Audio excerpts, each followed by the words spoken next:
Siapa mengaku dekat dengan Tuhan, dia harus berdampak bagi tempat di mana dia ada. Saudara, saya ingin ingatkan kita semua bahwa kita ini tidak lahir untuk hidup kita sendiri. Kita lahir untuk orang lain, untuk jadi berkat. Jangan egois, jangan untuk diri. Nanti penyangkalannya cepat. Saya pernah kasih tahu saudara bahwa kita makan, saya makan bukan untuk diri sendiri. Mama sakit terus kita makan mulut pahit, makan teh anak-anak dong masih kecil. Kita makan, saya makan untuk anak-anak. Tahan-tahan makan ya sayang, kenapa? Kelihatan dari jauh su kelihatan.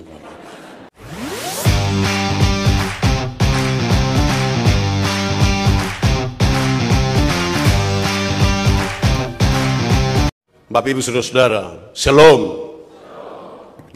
Tema yang saya kira cukup penting untuk kita renungkan, bermakna sekali bagi kita untuk penyangkalan diri. Dan saya ingin mulai khotbah ini dengan mengatakan begini.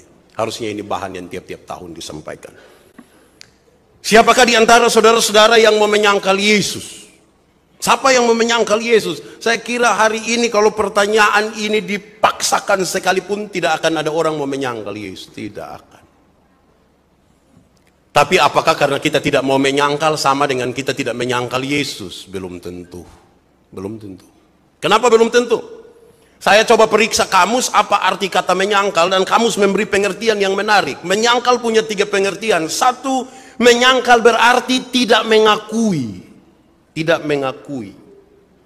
Kecuali kalau ada bukti.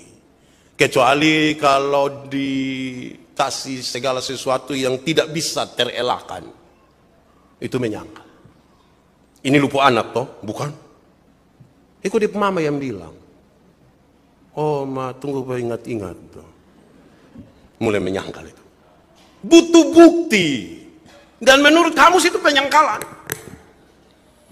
Waktu Yesus dibaptis, dia keluar dari air, ada suara bilang begini. Inilah anakku yang kukasihi, kepadanya aku berkenan. Iblis dengar itu kalimat. Terus melihat Yesus lapar karena puasa 40 hari 40 malam, iblis bilang begini, kalau benar engkau anak Allah, rubah batu ini jadi roti supaya engkau makan. Kalau betul engkau anak Allah, coba kasih tunjuk mujizat, coba buat supaya buat saya percaya. Coba engkau buat sesuatu, tunjukkanlah sesuatu supaya saya percaya. Menurut kamus ini penyangkalan, persis seperti definisi iman.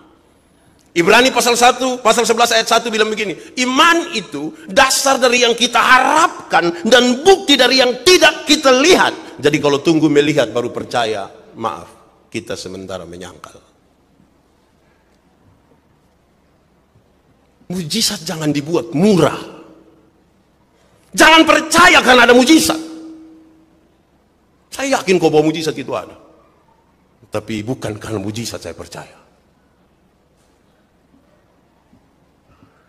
Saudara, Kopernikus menulis, Tuhan memang memberi makan kepada burung pipit, tapi tidak dengan melemparkan gandum ke dalamnya. Tidak dengan mujizat itu. Keluar untuk cari. Resiko kena fiti. Baru dia belajar sesuatu dari situ. Masih banyak kita ini kan percaya karena mujizat. Masa kok mau bikin roti saya pakai mujizat? Mujizat roti tawar. Murah itu. Kedua, kamus bilang begini. Menyangkal berarti berbantah-bantahan. Satu bantah satu, satu bantah satu, satu bantah satu, saling membantah satu dengan yang lain. Dan menurut kamus ini penyangkalan. Bukankah ini konteks bergereja kita di Gemit, di NTT, di Indonesia, bahkan di dunia? Satu gereja bantah satu, satu serang satu, satu. Menurut kamus ini penyangkalan. Semua berpikir betul, tapi saling membantah, kemudian disebut penyangkalan. Satu saat ada orang yang tukang minum sopi. Dia minum di malam minggu, pulang rumah tutup, dia tidur di gereja. Pagi-pagi pendeta datang mau ibadah, lihat dia tidur. Hai, pemabuk. Kenapa engkau tidur di sini? Tidak tahukah engkau bahwa sebentar lagi orang gereja?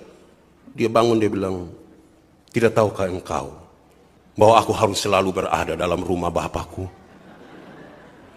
Ya sama-sama juga benar. Tapi dia persoalannya adalah karena mereka berusaha untuk memenangkan itu perbantahan.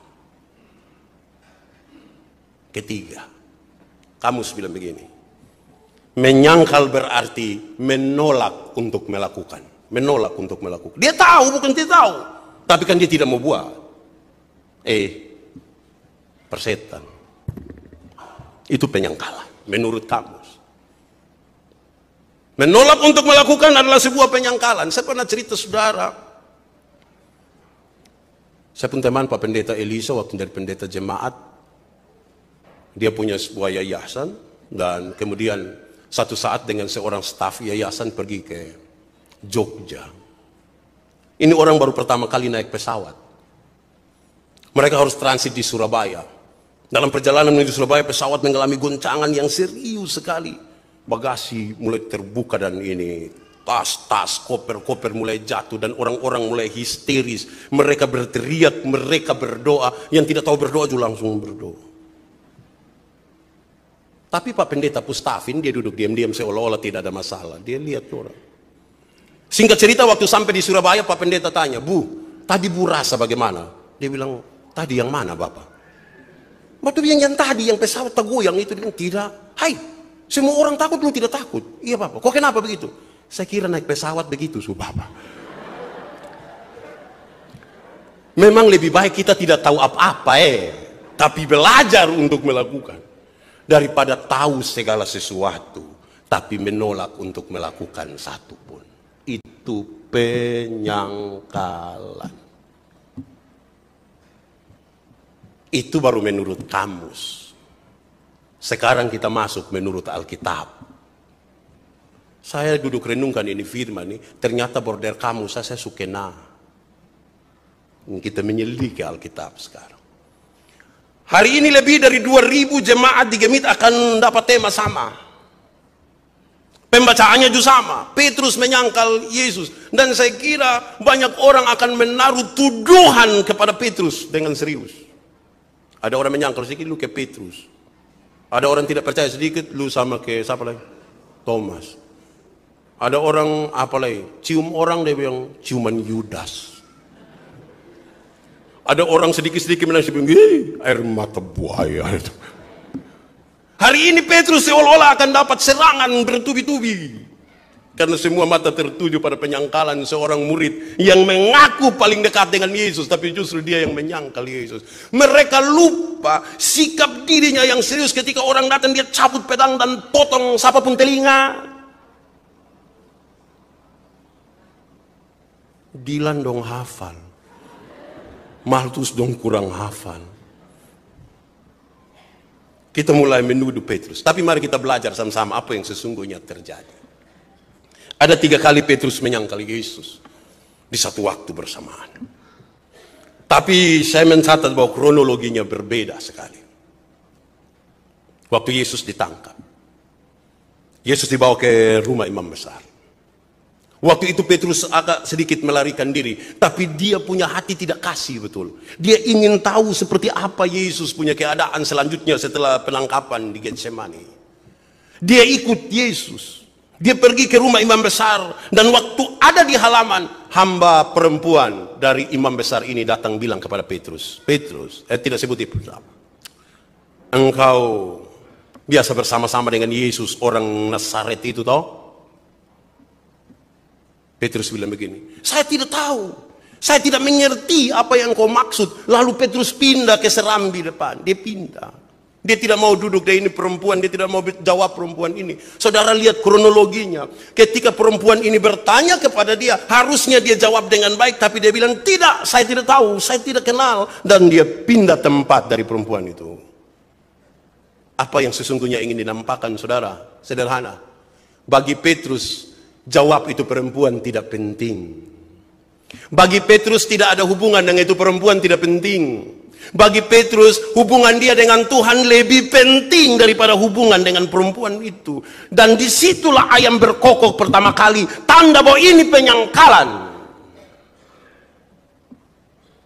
Padahal sikap Petrus sangat masuk akal, dan saya kira kalau kita semua duduk di situ hari itu, sikap itu pun yang kita ambil. Kenapa? Karena menurut saya kita punya rasa penasaran kepada Yesus jauh lebih tinggi daripada menjawab perempuan yang tidak kita kenal itu kan.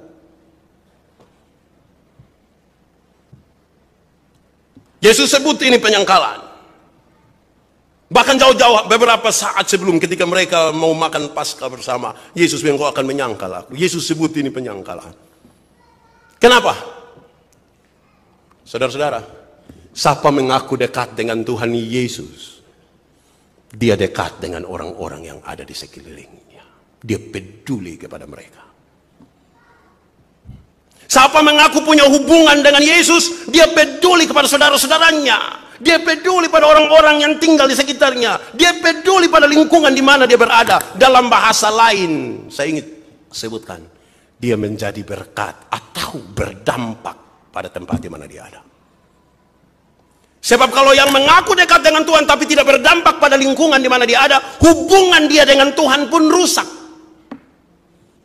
Dekat dengan Tuhan tapi tidak berdampak pada lingkungan, hubungan dia dengan Tuhan pun rusak. Saya pernah cerita saudara, saya melayani di Sabu 5 tahun. Kami biasa ibadah rayon itu hari Senin, hari Rabu, hari Jumat.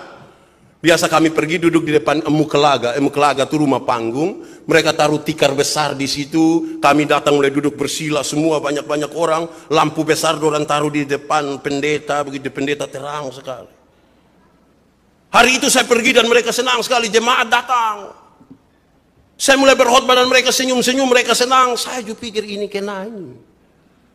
Yang menarik adalah setelah kami habis ibadah dong masih senyum-senyum. Saya mulai pikiran ini. Senyum apa ini? Saya tanya jemaat, iya Bapak, kamu senyum-senyum apa? Dong tambah senyum lagi. Saya akhirnya tanya seorang majelis jemaat, seorang diaken, saya tanya dia, Nadau, Welmin Ceriu namanya. Saya bilang, Nadau, kamu senyum-senyum apa? Dia ambil kertas satu, dia tulis cepat-cepat, dia antar ke saya. Saya penasaran betul. Saya coba buka ini kertas, ternyata dia tulis, maaf, Bapak Purosleting tidak tarik. Saya marah itu. Kita duduk 1 jam, engkau lihat ada masalah di saya, engkau diam-diam.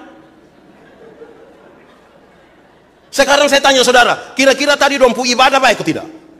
Tadi ibadah jalan baik atau tidak? Kenapa tidak baik?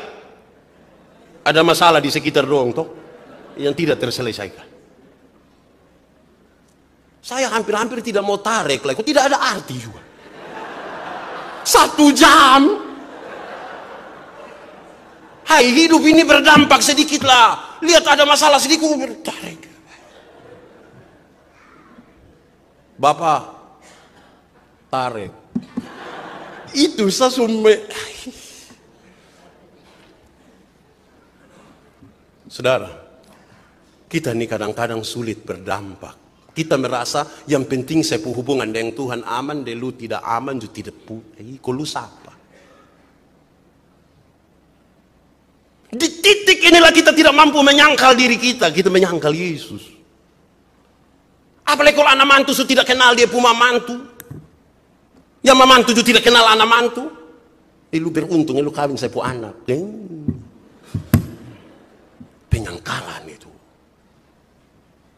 Hidup ini berdampak sih kita. Kita ini kalau duduk sama-sama bercerita, ada orang punya kotoran di hidung nih, kita mau omong tuh rasa ke perasaan tidak bisa bilang maaf Pak Pendeta ada. Coba saya korek sedikit. Kita ke perasaan. Tapi herannya kita tidak kasih tahu itu orang, tapi kita kasih tahu orang lain.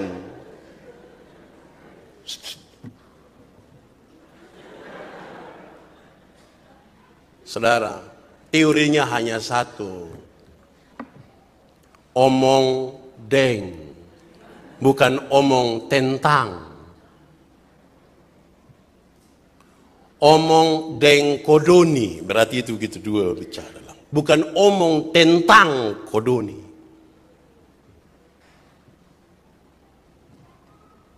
Siapa mengaku dekat dengan Tuhan? Dia peduli tempat di mana dia ada. Saya merasa kita terlalu banyak memberi waktu kita untuk bukan omong deng, tapi omong tentang. Saya marah seorang pimpinan persekutuan doa. Saya bilang, dia Bapak, engkau berhenti berkhotbah. Dia bilang, kau kenapa Bapak? Saya bilang, kau bagaimana? Dia tinggal berdampingan dengan seorang yang tidak seiman, seagama dengan dia. Dia piara babi. Tahu babi? Terus ini kandang babi pembuangan ini dia arahkan di ini keluarga sebelah rumah. Saya bilang, Yesus mana mengajarkan Anda begitu? Berhenti berkhotbah. Berhenti. Sampai kasih belok itu. Dia datang dengan Bapak, sudah. Kenapa? Saya kasih belok kembali pembuangan pisah rumah. Jadi tak putar dari halaman, putar pisah rumah. Siapa mengaku dekat dengan Tuhan, dia harus berdampak bagi tempat di mana dia ada. Saudara, saya ingin ingatkan kita semua bahwa kita ini tidak lahir untuk hidup kita sendiri. Kita lahir untuk orang lain, untuk jadi berkat. Jangan egois, jangan untuk diri. Nanti penyangkalannya cepat.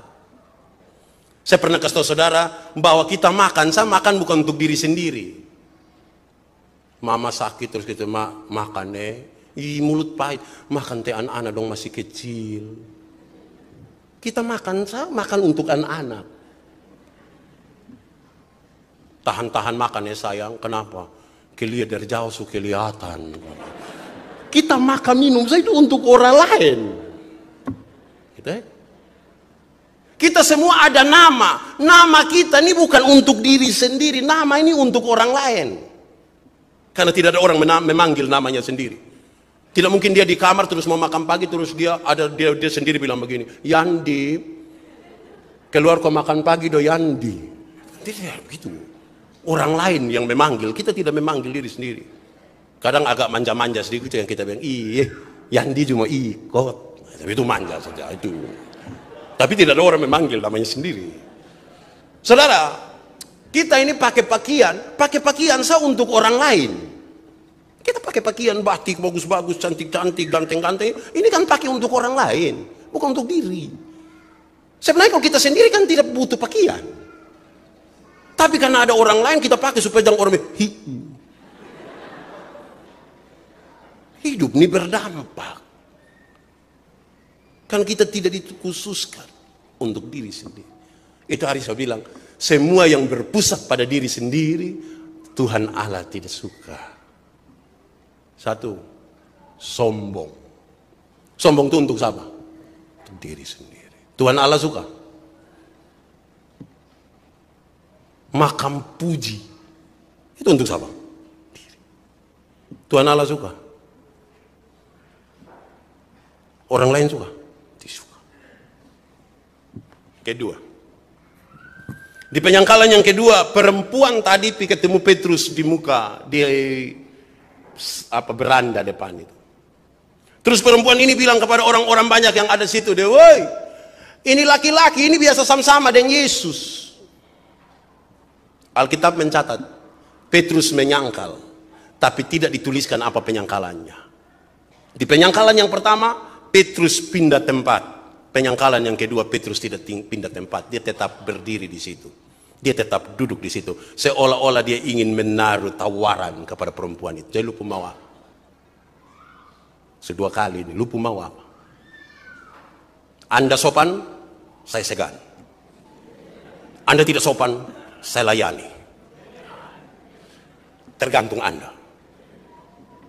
Ini gampang menyangkal. Kenapa kemudian Yesus menyebutkan ini sebuah penyangkalan? Jawabannya gampang. Karena Petrus tidak ada keputusan sendiri. Hidupnya hanya tergantung kepada orang lain punya sikap. Hidup tanpa sikap gampang menyangkal. Masuk kandang kambing mengembik pak. Masuk kandang ayam, ayam hilang. Itu menyangkal. Tidak bisa. Harus ada sikap. Orang yang tidak punya sikap itu abu-abu sekali. Abu-abu. Dia bermain di ranah yang abu-abu. Itu lebih jahat dari yang punya sikap jelas. Ada angin barat, dia ke timur. Masa angin begini dia? Ada angin timur, dia ikut arus. Hidup ini tidak bisa ikut arus saja. Hidup yang tidak bisa bilang kita mengalir, tidak bisa. Saya pernah bilang ke saudara-saudara, hidup yang hanya mengalir itu hidup yang tidak berhikmat. Karena mengalir itu pakai prinsip air mengalir dari tempat yang lebih tinggi ke lebih rendah. Nah kalau misalnya dia mengalir ke lubang WC, hidup itu kita yang kendalikan. Tidak bisa hidup mengalir. Orang yang mendua hati, kata firman, tidak akan tenang dalam hidupnya. Orang tua dulu bilang begini, di satu waktu yang sama kita buru rusa 2 ekor sekaligus, dua-dua tidak dapat. Harus ambil keputusan mau buru yang mana. Seorang perempuan dewasa, umur 20-30 tahun, belum menikah, ada 2 laki-laki sekaligus suka dengan dia, yang harus dia lakukan adalah ambil keputusan. Tidak bisa tiap malam hanya bilang, susah kawin itu. Keputusan. Saudara, satu hari ini kita biasa ambil keputusan antara 300 sampai 1.500 kali keputusan. Satu hari. Dan itu keputusan berkonsekuensi pada hidup kita sekarang. Bangun tidur. Mau langsung turun atau tunggu dulu. Itu keputusan pertama. Mau berdoa atau bikin status dulu. Itu juga keputusan. Mau langsung minum kopi atau mandi dulu. Keputusan. Dan kalau hari ini kita punya kondisi seperti ini sangat berkaitan dengan keputusan-keputusan kita sebelumnya. Tapi harus ada keputusan. Orang kalau tidak ambil keputusan gampang menyangkal itu. Bukan menyangkal diri, tapi justru menyangkal. Saudara, saya pernah bilang berulang-ulang kepada saudara, menyangkal diri itu pengertiannya ringan. Menyangkal diri artinya bukan saya, tapi Tuhan. Bukan saya. Bukan saya, tapi Tuhan. Kita ini yang terlalu pasang diri seolah-olah kita. Bukan Tuhan. Ada orang susah, orang miskin datang kepada kita. Dia sakit-sakitan, singkat cerita kita tolong dia sukses. Dia bawa kesaksian itu kemana-mana. Terus orang datang, berita itu sampai ke telinga saudara. Terus kita selalu bilang begini. Itu hari datang sini semua mati pak. Untung kita tergoda untuk taruh kita pun diri di situ. Untung Tuhan. Kemarin saya baca Mazmur 8. Siapa kita ini? Siapa kita ini? Kita ini bukan siapa-siapa. Siapa kita yang Tuhan kasih kesempatan hidup, kasih kita makan minum, kasih kita istri, kasih kita suami, kasih kita anak-anak. Siapa kita? Siapa kita? Samakah kita dengan Tuhan? Tidak. Kalau Tuhan mau apa saja buat kita, Dia bisa lakukan. Siapa kita? Sehingga di hadapan Tuhan kita harus sungguh-sungguh hilang lenyap di situ, hilang. Saudara pulang baca Mazmur 8, kita bukan siapa-siapa kita ini. Kalau tidak kita tidak mampu menyangkal diri. Kita justru akan lebih banyak menyangkal Tuhan karena kita. Ketiga, Petrus tetap di situ. Dan orang-orang banyak itu kemudian bilang begini, hei, engkau juga salah satu dari mereka, apalagi engkau orang Galilea. Alkitab mulai bilang begini. Pada waktu itu Petrus mulai bersumpah. Saya tidak kenal orang yang kamu sebut-sebut itu. Saya tidak kenal dia. Mari lihat dia punya kronologi. Di penyangkalan yang pertama, Petrus lebih memilih memutuskan hubungan dengan manusia. Asal saya dan Tuhan, saya selalu berdoa. Penyangkalan yang kedua, Petrus tidak ada pilihan sama sekali. Di penyangkalan yang ketiga, Petrus memilih memutuskan hubungan dengan Tuhan. Asal dengan manusia aman. Saya tidak kenal Yesus. Asal kita dua jam baku ganggu, asal kita dua bye-bye. Saya tidak kenal dia, asal kita dua aman. Bukankah kadang-kadang ini yang menjadi persoalan kita? Hari ini di gereja-gereja banyak yang sedih. Ya, saya percaya dan berjanji dan dengan segenap hati. Tapi persoalan yang sama yang ingin saya bilang kepada saudara, jarak antara pengakuan dan penyangkalan kita kadang-kadang terlalu tipis. Baru mengaku, ya saya percaya, 6 bulan kemudian datang dengan istri, dan suami, dan bapak, mama. Pak Pendeta tolong dulu. Tolong apa? Tolong saya dulu, tiap hari tolong lu saja. Kenapa?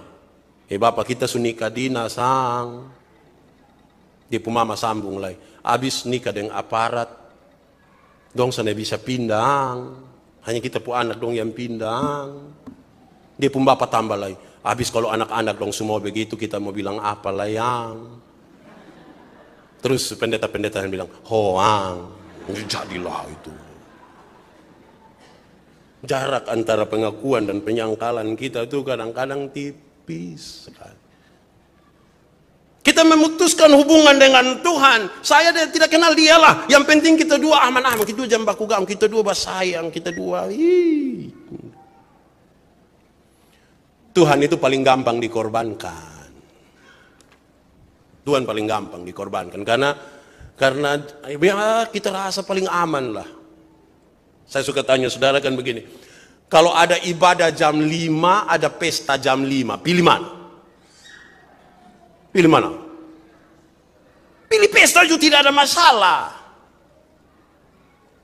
Yang jadi masalah itu alasan di kepala kenapa pilih pesta. Bapak, kenapa tidak pilih ibadah tapi pilih pesta? Terus waktu biar Pak Pendeta, tuan rumah undang langsung. Tuan rumah undang langsung itu kayak perasa. Aduh, ini kayak. Tuan rumah undang langsung.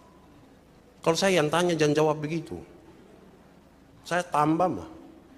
Bapak, kenapa tidak pi ibadah mau pi pesta? Aduh Pak Pendeta Jamara, tuan rumah undang langsung. Oh Bapak mau Tuhan undang langsung. Coba angkat tangan yang mau Tuhan undang langsung. Supaya kita berdoa Tuhan undang dia sekarang. Kita nih, dia manusia tuh bottom pun perasaan itu tidak ada dua. Bottom bakal lain suami istri lebih perasaan dari manusia, lebih perasaan dari bap mantu, lebih perasaan dari pendeta, bukan perasaan dari Tuhan. Ada bakal lain pukul beribut itu tiba-tiba pendeta bilang shalom, tak kujur dalam pembaca shalom. Kita tidak ada masalah itu. Sayang mari te pendeta ada datang, dan pendeta lu tunggu kau dia pulang. Kita lebih perasaan lah dari manusia, bukan dari Tuhan. Kita terlalu bersandiwara saya kira. Supaya orang lihat kita bagus. Di hadapan banyak orang nih kita pun cara menyapa istri itu. Sayang, sumaam. Makan lo nanti sakit. Mak sakit itu kayak saya kacau. Tapi kalau tidak ada orang kok kita sendiri. Ya, seceke.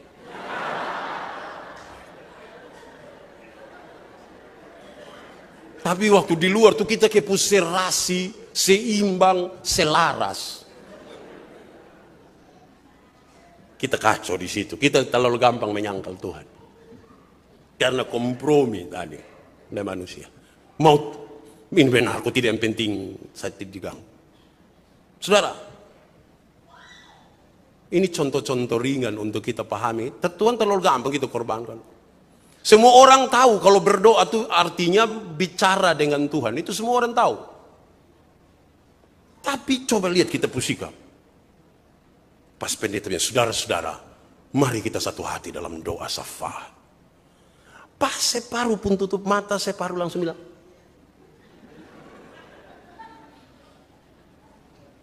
Dan Tuhan tuh tidak, Tuhan tidak terlalu penting. Saya pun contoh ini mungkin saudara tidak suka dengarkan terlalu lama, terlalu banyak kali saya bicara. Tapi saya bilang kadang-kadang kalau kita syukuran di rumah tuh kita khotbah, pas khotbah habis saudara kita satu hati dalam doa syafaat bersyukur untuk dengan keluarga karena acara hari ini. Pas kita mau berdoa nih yang ibu-ibu dong langsung keluar saja jalan seperti tidak ada masalah. Bahkan satu tarik sampai di luar yang Tuhan. Yang ketua dapur itu seksi konsumsi. akan bilang kepada ibu-ibu yang lain, sudah wasafat. Siap. Kuat tadi suka panas. Padahal hanya kacang berini bonin. Orang berdoa dong, Tuhan ini terlalu gampang untuk kita abaikan. Saudara, kemarin tanggal berapa? 2 hari lalu, saya bawa rekoleksi untuk kantor sinode di Nekamese. Ketika bicara tentang spiritualitas, saya bilang kepada dorang, apa itu sukses? Mata dan perhatian kita sering tertuju kepada kesuksesan itu kalau uang sebanyak, kalau kaya, itu sukses. Kalau berhasil mendadak, oh itu sukses itu. Kalau dekat dengan orang-orang penting, itu sukses itu. Apakah itu sukses? Tidak. Kenapa? Hidup yang kita jalani di dunia ini ada 2 dunia. Satu, dunia luar, dunia yang tampak di luar, dunia yang kelihatan. Saya sebutnya sebagai dunia publik. Di dunia itu ada, di dunia yang saya sebut dunia tampak itu ada pekerjaan di situ, ada kepemilikan di situ, ada hobi di situ, ada orang-orang yang kita kasihi di situ. Dan saudara tahu, itu semua bisa direkayasa, bisa diubah, bisa dimainkan. Tapi ada satu dunia yang lain yang jarang tersentuh, ialah dunia dalam. Luas dunia dalam sebenarnya lebih luas dari dunia luar, lebih luas. Tapi dunia dalam ini terabaikan. Ada apa di dunia dalam? Dunia dalam itu tempat di mana nilai dan keputusan ada di situ. Dunia dalam itu tempat di mana ada ibadah dan pengakuan dosa di situ. Karena di dunia publik tidak mungkin mengaku dosa. Di dunia dalam ada ibadah dan pengakuan dosa. Dan dunia dalam yang aman itulah, ini spiritual zaman yang sangat kuat, tidak mampu menerobos masuk sampai ke dunia dalam yang kuat. Tapi coba renungkan Bapak Mama, saudara-saudara, berapa persen dari waktu dan perhatian kita arahkan pada dunia dalam kita?